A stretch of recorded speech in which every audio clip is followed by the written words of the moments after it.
Alhamdulillah, alhamdulillahi rabbil alamin, wa bihi nasta'inu ala umuri dunya waddin. Salatu wassalamu ala asyrafil anbiya'i wal mursalin, Sayyidina Muhammadin wa ala alihi wa sahbihi ajma'in. Allahumma salli wa sallim wa barik wa karrim wa azim wa syarrif ala Sayyidina Muhammad wa ala alihi wa ashabihi ajma'in wa tabi'in wa tabi'it tabi'in wa man tabi'a sunnatahu wa iqtada bi huda ila yaumi liqa'illah. Amma ba'du, subhanaka la ilma lana illa ma 'allamtana innaka antal alimul hakim. Rabbi shrah li sadri wa yassir li amri wahlul 'uqdatan min lisani yafqahu qawli wasaddid lisani wahdi qalbi bihaqqi sayyidina Muhammadin sallallahu alaihi wasallam. Para jamaah sholat subuh yang berbahagia yang dirahmati oleh Allah Subhanahu wa ta'ala, pengunjung-pengunjung taman surganya Allah yang ada di dunia yang berbahagia yang dirahmati oleh Allah. Alhamdulillah, pada pagi hari ini kembali Allah mengumpulkan kita di rumahnya Masjid Hidayatullah dalam keadaan sehat walafiat, dalam keadaan masih terjaga iman kita, semangat kita oleh Allah Subhanahu wa ta'ala. Mudah-mudahan kumpulnya kita pada pagi hari ini dijadikan sebab kita semua diberikan keselamatan fid dunya wal akhirah, dijadikan sebab kemuliaan pada pagi hari ini. Kita semua diberikan perlindungan oleh Allah dari penyakit-penyakit yang ada saat ini. Amin ya rabbal. Salawat dan salam mudah-mudahan senantiasa tetap tercurah limpahkan keharibaan junjungan kita Nabi besar Nabi Muhammad sallallahu alaihi wasallam. Mudah-mudahan kita semua senantiasa mendapatkan syafaat kelak di yaumil qiyamah. Amin ya rabbal. Para jamaah Rasulullah sallallahu alaihi wa alihi wa sahbihi wasallam yang diriwayatkan oleh Imam Muslim, Rasulullah dawuh yang mungkin ini sering kita dengar, man salaka tariqan yaltamisu fihi ilman sahhalallahu lahu bi tariqan ilal jannah. Man salaka tariqan, siapa orang yang menempuh jalan. Artinya siapa orang yang berjalan untuk menuntut ilmu, mencari ilmu. Ini, maka orang itu akan digampangkan jalan menuju surga besok, katanya Allah, katanya Nabi sallallahu alaihi wasallam. Sahhalallahu lahu bihi thariqan ilal jannah. Jadi besok kita nyari surga ndak kira surga, akan digampangkan oleh Allah. Artinya tidak semua besok kita ketemu surga. Tapi orang yang menuntut ilmu akan dituntun oleh Allah Subhanahu wa ta'ala, oleh Nabi Muhammad ke jalan-jalan surganya Allah Subhanahu wa ta'ala. Ini orang yang nyari ilmu ini. Makanya berdasarkan hadis ini ada dahulunya ulama, ilmu ini tidak boleh privat sebetulnya. Kalau berdasarkan hadis ini, man salaka thariqan, jadi yang mau ngaji yang harus nyari gurunya. Itu. Jadi sekarang kan dibalik. Makanya dulu saya lupa apa Imam Syafi'i apa Imam Syafi'i ada raja mau memanggil imam ini, Imam Syafi'i kalau tidak gitu. Raja ini yang manggil Imam Syafi'i mau belajar. Ya namanya raja kan kuasa. Kira-kira bahasanya, kiai, sini saya mau belajar ilmu agama. Apa katanya Imam Syafi'i? Ilmu didatangi bukan mendatangi. Insyaallah. Tidak mau, padahal raja. Yang jelas kalau raja yang manggil ini ongkosnya kan besar. Gitu. Kira-kira kan begitu. Tidak mungkin raja ini gratis. Gitu. Nah, kalau dilihat dari materi. Dan lagi dilihat dari kekuasaan raja ini kan kuasa. Tapi ketika urusan ilmu, yang punya ilmu tetap harus berada memuliakan ilmu. Tidak mau Musawi gara-gara itu yang Musawi ini jangan dipenjara. Insya Allah ya ini ilmu. Jadi ilmu, makanya katanya sekarang tidak ada canting ini nyari gentong, bukan gentong yang nyari canting. Sekarang kan gentong banyak nyari canting. Sudah gitu, cantingnya enggak nyaut-nyaut. Sekarang kan begitu sekarang. Dulu, ulama dulu itu, siapa namanya lupa saya. Ada ulama datang ke suatu kampung, dia alim, nyampe di kampung tersebut sampai 7 hari, tidak ada orang yang bertanya tentang agama. Meneng-menengan. Tidak ada orang bertanya tentang agama. Akhirnya, ulama tersebut keluar dari desa itu. Apa katanya? Desa mati ini. Jadi desa yang tidak ada kajian ilmunya, tidak ada yang bertanya tentang ilmu, dianggap desa mati. Bukan mati apanya? Mati di hadapan Allah Subhanahu wa taala, insyaallah. Alhamdulillah ya. Di sini ada pengajian sudah, ini kajian Sabtu subuh sudah. Rojab besok, mudah-mudahan panjang umur sehat walafiat. Usia pengajian ini 4 tahun. Rojab ketemu Rojab ini sudah 3 tahun jalan. Rojab besok 4 tahun. Insyaallah tidak terasa. Bukan masalah ramenya kalau pengajian, tapi manfaatnya di kampung itu ada kajian ilmu. Diambil tidak diambil bukan urusan yang menyampaikan, tapi kembali kepada jenengan semuanya. Gitu ya. Jadi besok ini di kampung, di salah satu kampung ini, kalau ada sesat, dosa menimpa, itu ulamanya yang dimintai pertanggungjawaban besok. Selain dirinya yang berbuat, ulamanya yang dimintai pertanggungjawaban. Jadi saya mengadakan pengajian kalau ada kesalahan di sini, ada dosa yang terjadi di tempat ini, saya tidak akan lepas dari tuntutan masyarakat. Insyaallah mudah-mudahan manfaat. Para jamaah yang dirahmati oleh Allah, ini man salaka thariqan, kembali lagi, makanya semangat nyari ilmu. Nyari ilmu ya. Saya nyari ilmu Minggu. Bukan hanya sampean, Minggu saya. Terus Senin, Selasa, Kamis. Kalau Minggu kitabnya 2. Tadhkirun Nas sama Manhajus Sawi. Kalau Senin itu kitabnya 3. Al-Warul Mustafa, apalagi sunnah-sunnah itu. Lupa saya kitabnya yang 2. Kalau yang hari Selasa 4 kitabnya. Tafsir, Fathul Qorib, apalagi Riyadhus Shalihin. Apa nama satunya lagi? Lupa saya. 4 kitabnya. Yang Kamis ini Takriratus Sadidah sama Tafsir Yasin. Ngaji. Bukan saya pegang ngetas itu. Ngaji kitab, kepengen ilmu. Tidak berhenti kita ini. Wajib kita nuntut ilmu. Semakin kita ini mendapat ilmu, semakin tidak ada apa-apanya kita di hadapan Allah Subhanahu wa taala. Ini mudah-mudahan kita istiqomah. Para jamaah yang dirahmati Allah, kita saat ini berada sebelum melanjutkan pengajian minggu lalu. Pada saat ini kita tengah berada di bulan yang mulia, dimuliakan oleh Allah, yaitu bulan Dzulqa'dah.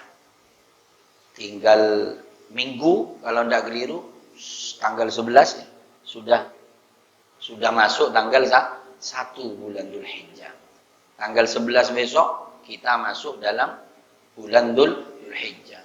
Keluar dari bulan mulia, masuk ke dalam bulan yang mulia. Dzulqa'dah, Dzulhijjah, Muharram. 3 bulan ini kita ini berada di bulan mulia.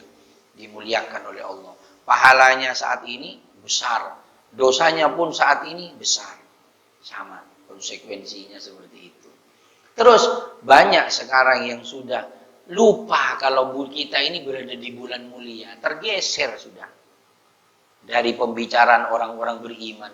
Sekarang yang ada pembicaraan vaksin, pembicaraan PPKM, pembicaraan hal-hal seperti ini. Tidak ada yang membicarakan keagungan bulan ini. Padahal bulan ini yang mengagungkan Allah Subhanahu wa Ta'ala. Bagaimana kita ini masuk dalam kategori beriman? Apa yang dimuliakan Allah kita ini meremehkan. Mana bisa kita ini masuk golongan orang yang mulia, sedangkan yang dimuliakan oleh Allah kita tidak mengakui kemuliaannya, meremehkan kemuliaannya sekarang. Ngentengin kepada apa? Padahal Allah memuliakan ini. Bukan makhluk. Allah, Rasulullah yang memuliakan. Inna iddatash syuhur indallah ithna asyara syahran fi kitabillah yawma khalaqas samawati wal ard, katanya Allah.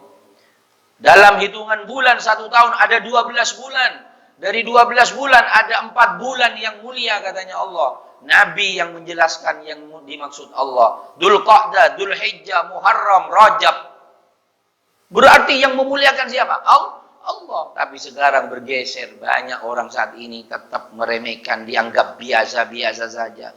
Ya Allah.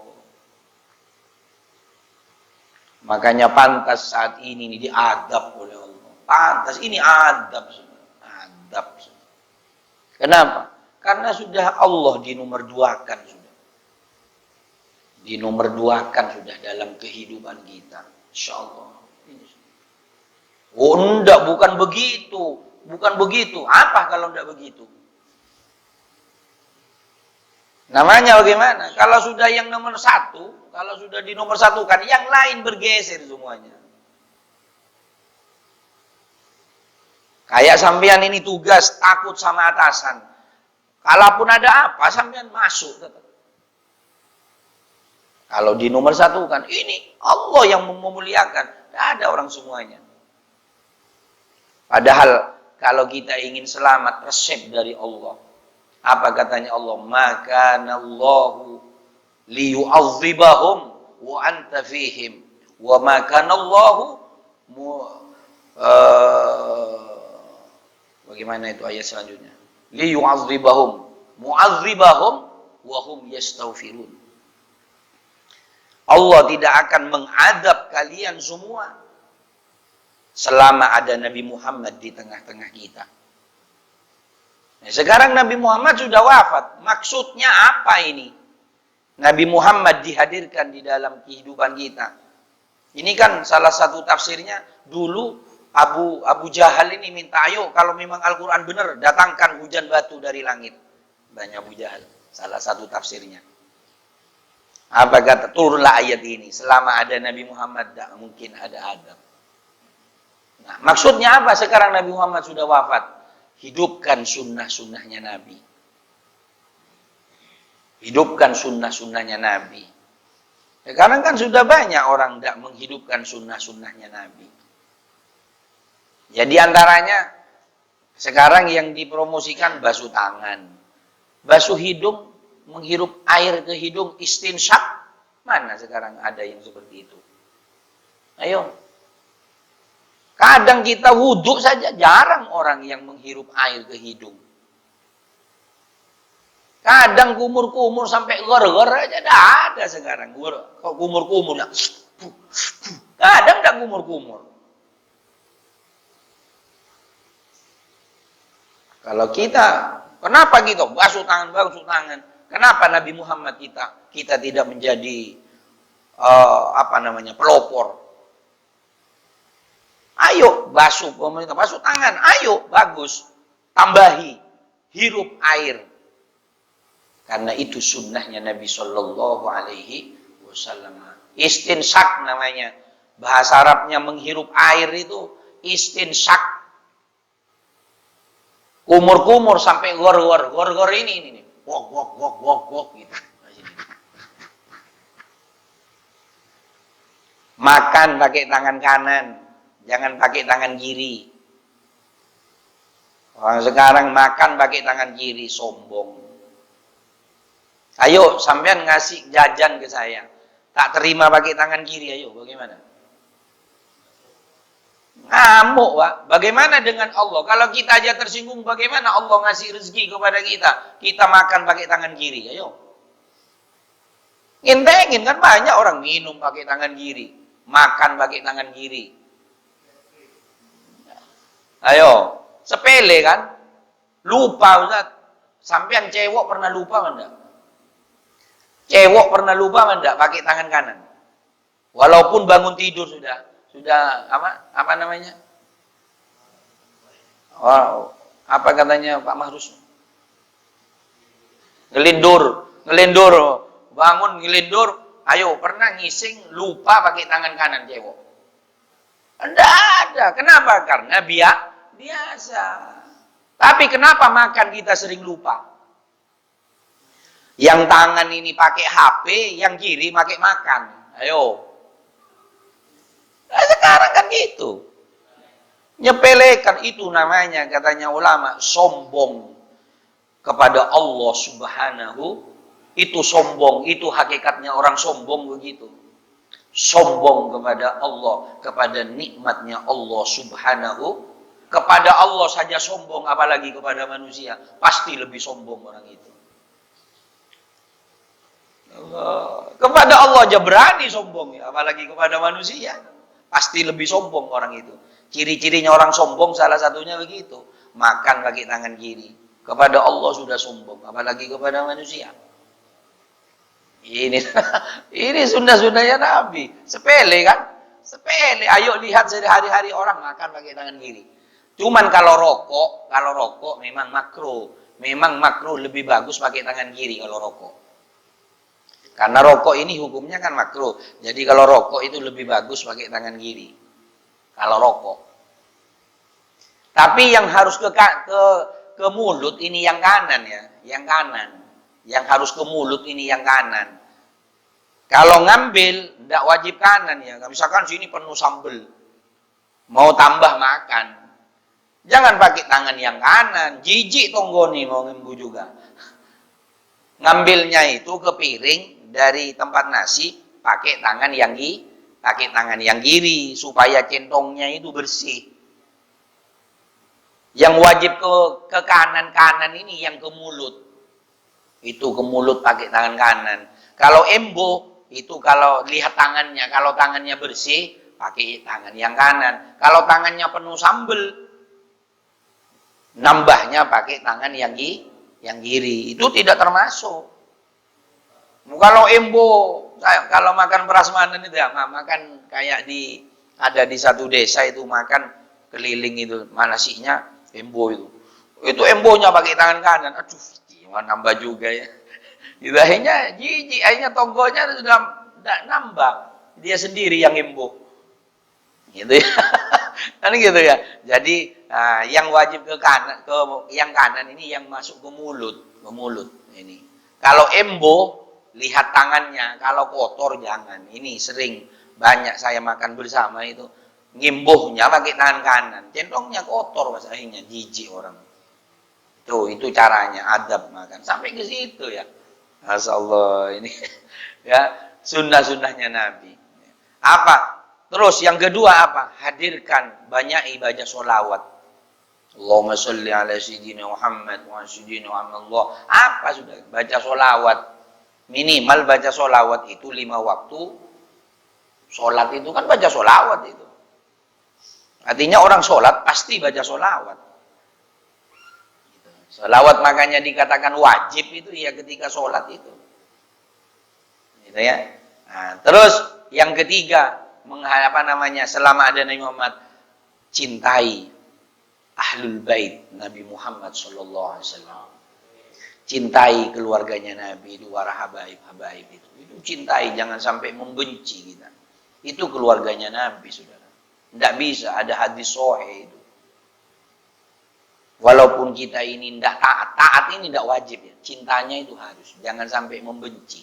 Kalau kita tidak bisa mencintai, jangan membenci. Habib yang mana saja sudah. Makanya walaupun kecil Habib itu, saya nyungkem. Kenapa? Darahnya Nabi ada di situ. Mana mungkin kita ini dapat syafaatnya kakeknya, wong cucunya kita musuhi. Kira-kira bagaimana? Seperti itu. Wa anta fihim. Tafsirnya ke sana. Tafsirnya ke sana. Terus Allah tidak, yang kedua resepnya, Allah tidak akan mengadab kita selama kita wahum yastaghfirun, selama kita ini memohon ampun kepada Allah. Sekarang kan banyak dosa. Ayo jujur-jujuran saya sampean. Lebih banyak sholatnya apa lebih banyak tidak sholatnya? Kan begitu. Banyak yang lupa, capek. Banyak antara dosanya dengan amalnya. Banyak dosanya. Di lingkungan kita. Lebih banyak yang ibadah apa lebih banyak yang tidak ibadah? Kan begitu. Jadi sebetulnya kalau diadab oleh Allah sangat pantas. Kan ada dulu saya pernah cerita. Satu kampung itu di zaman Nabi siapa, saya lupa nabinya.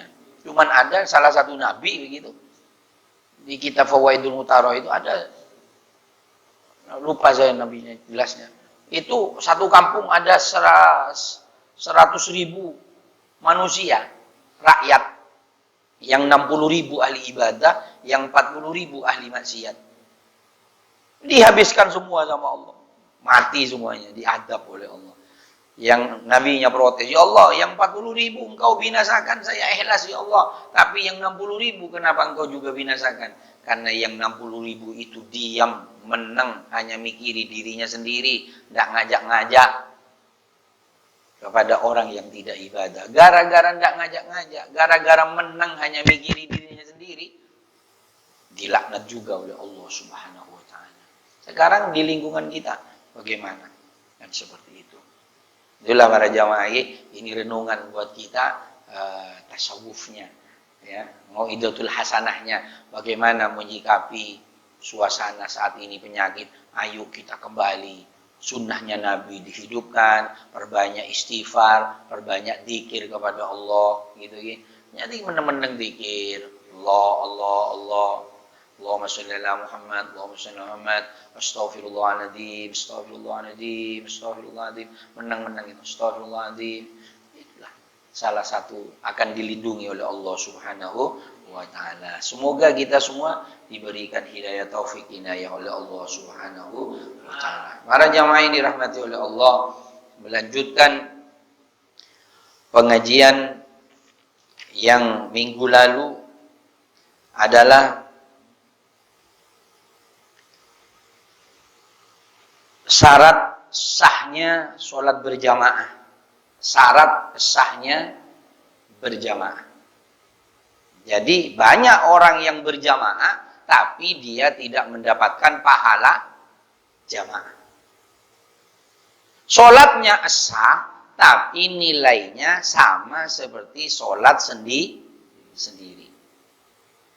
Makanya ada syaratnya kalau kepingin kita ini sempurna di dalam berjamaah. Yang pertama yaitu alla yataqaddamal ma'mum ala imami fil mauqif. Pertama, makmum tidak boleh lebih depan berdirinya daripada berdirinya imam. Umpama tempatnya sempit, maka paling sedikitnya tumitnya, ukurannya tumit ya, bukan ujung ini, bukan ujung jari, tumit. Tumitnya, kalau apa tumitnya ini harus ada di belakangnya tumitnya imam. Itu paling sedikitnya. Paling sedikitnya begitu. Kalau jari yang dijadikan ukuran, kalau kakinya kecil, kan gitu. Jadi tumit yang di depan. Perkara ini jarinya ini panjang, sama gitu. Yang penting tumitnya ada di belakangnya tumitnya imam, begitu. Ya lebih bagus lagi, munduran lagi sedikit. Nah, cuman permasalahannya kalau imamnya makmumnya cuman berjamaah berdua begini, maka yang afdol itu imam begini, ya, makmum di sebelah kanan pertama ini makmum, cuman berdua, ya berdua begini, sebelah sini. Ya, sedikit maju ke depan. Jadi bukan imam di sini, makmum di sana, enggak. Dekat kalau cuma berdua. Dekat, maju. Sebelah sini. Ya. Nanti kalau ada, misalkan ada orang lagi satu, yang benar itu sebelah kirinya imam, bukan di sini. Ya. Yang benar datang, saya yang imami. Pak Mahrus datang. Pak Mahrus sama saya. Datang Jeffrey. Jeffrey ini bukan di situ, tapi di sebelah kirinya imam. yang sejajar dengan Pak Mahrus tadi, yang sejajar dengan makmum yang pertama itu tadi. Terus langkah selanjutnya setelah itu, dapat beberapa waktu, imam ini maju. Boleh pilihannya ada dua. Makmum yang mundur, merapatkan barisan di belakang ke sini, mundur. Tadi di sini, mundur imam, mundur makmum ke sana, sama-sama mundur. Atau makmumnya kalau tidak mundur, imamnya yang maju. Ada dua cara, boleh itu. Tergantung yang mana yang tidak punya ilmu. Yang afdol yang makmum yang mundur. Yang afdol makmumnya yang mundur. Cuman kalau makmumnya juga tidak paham, ini gua tidak mundur-mundur, ini maka imamnya yang maju. Nah, makmum yang tadi renggang itu merapatkan diri. Seperti itu kalau bermakmum awalnya berdua, kemudian ada makmum lagi satu baru datang, maka posisi berdirinya itu di sebelah kirinya imam. Kalau sampean sholat jadi imam, makmumnya istri, maka istri di sebelah kiri sana, belakang kiri. Tapi bukan dekat. Bukan dekat, jauh ini. Ya. Seukuran ya seginilah ya. Nah, gini. Dari saya di sini, ya di sini. Di sini, saya di sini, sana. Jadi bukan dekat kalau perempuan, kalau sama istri itu, ya di sini. Ya, segitu. Kalau sendiri di rumah artinya, kalau di masjid ya jangan, nanti kalau ada mau laki-laki gimana ada perempuan di situ. Akhirnya laki-laki yang mau berjamaah tidak bisa, ada istrinya ini. Dekat sama istrinya belakang ini seperti itu, ya. Makanya urutannya berjamaah itu laki-laki dewasa, anak-anak, perempuan. Nah, ini. Dulu di sini, perempuan di sini dulu. Dulu perempuannya di sebelah kiri, waktu musola kecil.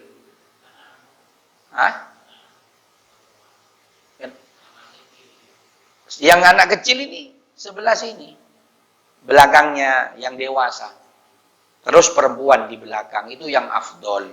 Kalau tempatnya di belakang tidak ada, maka agak ke kiri, bukan ke kanannya. Yang afdol itu perempuan itu di belakang kiri. Belakang kiri. Masjidnya Bosua kanan. Geser ke kiri itu, keliru. Yang afdol kiri, belakang kiri. Perempuan itu sebelah kiri. Makanya kalau foto-fotoan laki sama perempuan, perempuan jangan di kanan, yang kiri yang tempatnya. Ya begitu. Laki-laki di kanan, sama laki-laki jangan di kiri, di kanan tempatnya. Dari seorang istri. Seperti itu ya.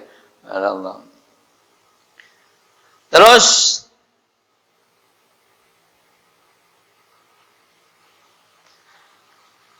sebelahnya. Betul.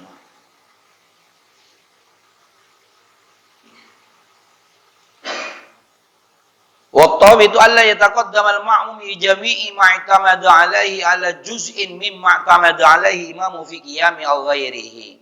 Jadi kalau imamnya ini boleh ya bermakmum begini lagi. Bermakmum boleh laki-laki ini bermakmum, imamnya di sini bermakmum, laki-laki bermakmum di luar masjid sana.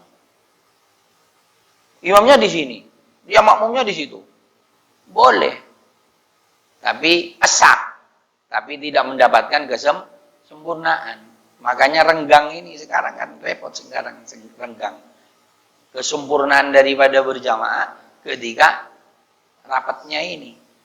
Makanya jaraknya makmum ini dikatakan ini adalah yaitu tidak boleh lebih aksaro min salasati diro. Tidak boleh lebih daripada 3 diro. 3 diro ini. Hasta ini. Ini. 3 hasta ini. Berapa ini? Ya segitulah. Jadi imam ini dengan makmum ini 3 diro. Ya enggak usah diukur nanti makmum. Ini kira-kira saja sudah. Kira-kira ya. Tidak boleh terlalu jauh gitu ya. Ya seperti itu aturannya sampai ke sana ya. Ini wa bainahuma aksara min salasatin adru. Tidak boleh lebih daripada 3 dirham.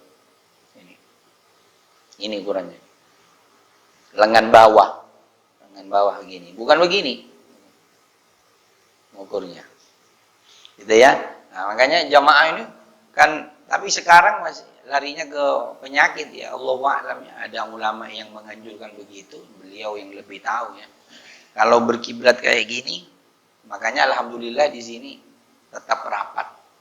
Ya, tetap rapat sempurna ya, alhamdulillah juga. Yang renggang selamat, yang rapat juga selamat. Kan begitu. Alhamdulillah ya. Mudah-mudahan terus diselamatkan oleh Allah Subhanahu wa taala. Karena kita ini menghidupkan daripada syariatnya Nabi Shallallahu alaihi wasallam. Perkara di luar kita harus hati-hati. Kita wajib hukumnya menjaga kesehatan. Tidak boleh. Makanya orang bunuh diri itu kan kafir. Orang bunuh diri kafir. Kenapa? Dia putus dari rahmatnya Allah. Jadi harus sehat memang. Makanya kenapa ada kuda? Kenapa ada olahraga memanah? Karena memang orang Islam harus sehat. Harus sehat. Kenapa air dibagi 3 itu? Air sehat itu. Ada air penyakit, ada air obat, ada air segar. Air obat ini mulai jam 1 sampai jam 3. Ini air mengandung obat. Air segar mulai jam 3 sampai jam 5 sore. Air yang membawa penyakit mulai jam 5:30 sampai jam 12. Itu air mengandung penyakit. Makanya orang yang sering mandi. Sering ya. Kalau hanya sekali-kali, insya Allah enggak. Yang sering mandi habisnya Isya. Mandi habisnya Maghrib. Itu pasti gampang kena penyakit. Orang yang mandi jam 1 malam, insyaallah akan diberikan kesehatan. Karena lain bedanya. Situ. Sampai kenapa begitu? Karena memang Islam ini menjaga supaya sehat. Cuman orang kan tidak ada, jarang. Ayo, cara bangunnya saja sama Nabi diatur. Jangan tidur habis subuh. Sampai duha itu jangan tidur. Terus jangan tidur habisnya asar sampai isya. Tidurnya saja diatur karena di jam ini mengandung penyakit. Di jam-jam ini banyak penyakit dan mengandung penyakit. Coba sampai lihat orang yang sering tidur habisnya subuh sama tidur habisnya asar maghrib tidur. Sampai lihat yang sering lihat. Tak kira sehat-sehat. Tak kira sehat-sehat, penyakitan. Jadi Siti sakit, Siti sehat sakit. Makanya Siti Aisyah ketika tidur habisnya subuh, dibangun ya. Dibanguni sama Nabi. 1, rezeki, ini pembagian rezeki. Ini sehat-sehat, bangun. Bangun. Dah subuh itu. Bukan tidak boleh tidur. Jangan tidur habisnya subuh. Ngenteni dulu. Ya jam 6 itu wis turu wis. Kalau ndak sholat duha jam 6, ngenteni jam 6 sih, setat wis. Tangi-tangi sampai mati terus. Kan gitu. Tapi ba'da subuh jangan. Ba'da subuh jangan tidur. Duduk tak apa tak. Makanya di sini duduk-duduk. Ya, apalagi bisa sampai isyraq, kan begitu. Duduk, jangan tidur-tiduran udah. Kalau tidur-tiduran tidur temenan. Ketiduran udah. Ya, habisnya asar, habis kerja itu. Tidur dulu sebentar. Pasti ketiduran. Karena di situ. Dan yang lebih bahaya, sihir-sihir masuk di jam-jam itu. Sihir-sihir masuknya jam itu. Tukang sihir ini ngerjakan malam, masuknya siang, sore, subuh. Makanya orang yang sering tidur subuh, pipinya kayak bakpao. Bengkak. Kayak gitu. Coba lihat. Penyakit. Nabi tidak kira salah. Coba. Islam ini kan sampai menjaga ke sana. Tidurnya, airnya, sampai kebersihan dohi batinnya sampai dijaga seperti itu. Nah, makanya kalau tidak mengerjakan sunnahnya Nabi, Ya betul kalau sering sakit ya karena sunnahnya Nabi tidak diamalkan. Mudah-mudahan kita semua diberikan sehat walafiat, diberikan terus bisa mampu mengerjakan sunnah-sunnahnya Nabi Shallallahu Alaihi Wasallam. Demikian para jamaah, mudah-mudahan menjadi ilmu yang manfaat barakah. Kita semua senantiasa istiqomah ngaji. Amin ya rabbal alamin. Allahumma anfa'na bima 'allamtana, rabbi 'allimna alladhi yanfa'una. Rabbi faqihna wa faqih ahlana wa qarabatin lana fi dinina malbutin sadaqar rabbi wa fiqna wa fiqhum lima tartaji qawlan wa fi'lan karama warzuqil kulla halalan daima wa akhilatan ulama wa bil khair wa fadl syar Allahumma ihdina bi hudak wa ja'alna safiri dak wa la tuwallina wa la yaswa wa la tajammi man khalafa amraka hasab wa sallallahu ni'mal wakil wa la hawla illa billahi al-azim sallallahu alaihi wa Muhammadin walhamdulillahi rabbil alamin. Terima kasih. Wassalamualaikum warahmatullahi wabarakatuh.